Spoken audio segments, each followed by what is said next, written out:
প্রিয় শিক্ষার্থী বন্ধুরা আসসালামু আলাইকুম। আশা করি তোমরা সবাই ভালো আছো। তো আজকে আমি তোমাদের 25শে মার্চের 3টি অতি জনপ্রিয় কবিতা নিয়ে হাজির হয়েছি। তো চলো যাই, শুরু করা যাক। তো কবিতাগুলো লেখার সময় তোমরা ভিডিওটি না টেনে দেখবে, তাহলে কোনো কিছু ছুটবে না। কারণ তোমরা তো জানো যে কোনো কিছু যদি আমরা ভুল করি তো সেখানে টিচারদের চোখগুলো প্রথমে যায়। কাজে আমরা কিন্তু ভিডিওটি না টেনে দেখবো, তাহলে কোনো কিছু ছুটবে না ইনশাআল্লাহ। তো চলো যাই, শুরু করি। তো দেখতে পাচ্ছ 25শে মার্চের কবিতাটি লিখেছেন এটি মনিরুজ্জামান জীবন। সুন্দর করে তোমাদের জন্য লিখে দেওয়া হয়েছে। জাস্ট তোমরা শুধু দেখে দেখে লিখে নাও, খেয়াল রাখবে যাতে কোনো কিছু ছুটে না যায়।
তো দেখতে পাচ্ছ অতি যত্ন করে তোমাদের জন্য কবিতাগুলো লিখে দেওয়া হয়েছে।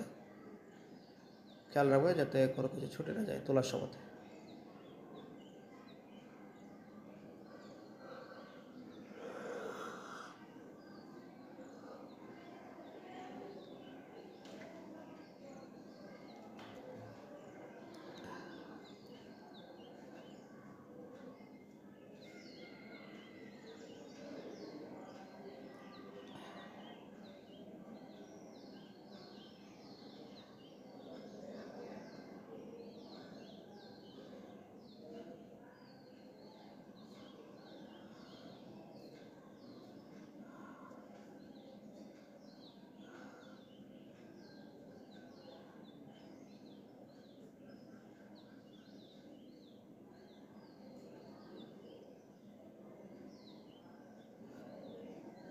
সুন্দর করে তুলে নাও, খেয়াল রাখবে যাতে ছুটে না যায়।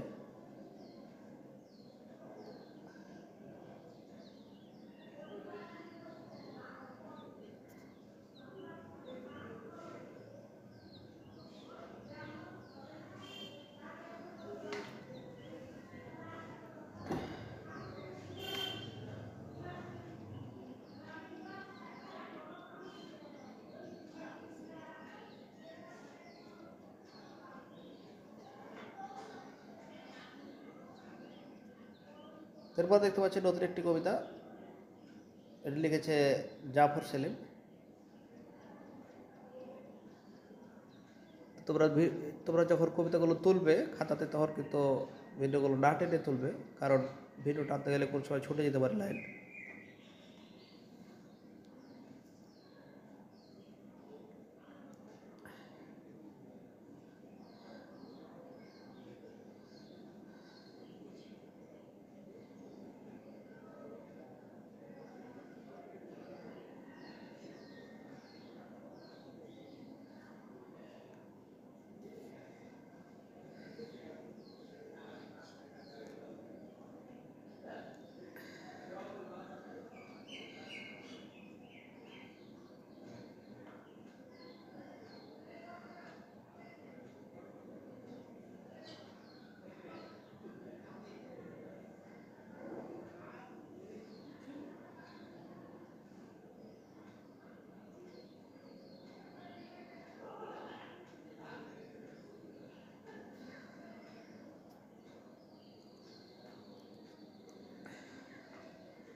এবার আমরা দেখতে পাচ্ছি অধ্যাপক আব্দুস সালামের একটি কবিতা।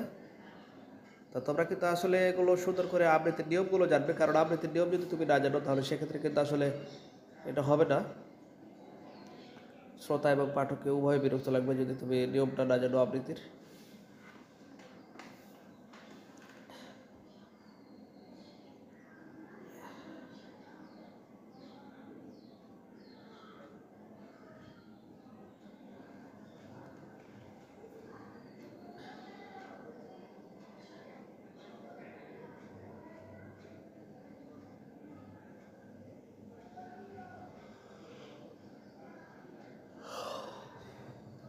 সুন্দর করে তোমরা লিখে নাও।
তোমাদের যত্ন করে তোমাদের জন্য কবিতাটি লিখে দেওয়া হয়েছে। জাস্ট তোমাদের কাজ হচ্ছে এটা সুন্দর করে তুলে নেবে, পরে মুখস্থ করবে। তো প্রিয় শিক্ষার্থী, আমরা ক্লাস 1 থেকে শুরু করে ক্লাস 10 পর্যন্ত সকল সাবজেক্টগুলো আমরা অলরেডি সমাধান করে দিয়েছি। তোমরা চাইলে চ্যানেলের ভিতরে গিয়ে দেখতে পারো। তো ভালো থেকো, দেখা হবে পরবর্তীতে নতুন কোনো গুরুত্বপূর্ণ ভিডিওতে। সে পর্যন্ত আল্লাহ হাফিজ।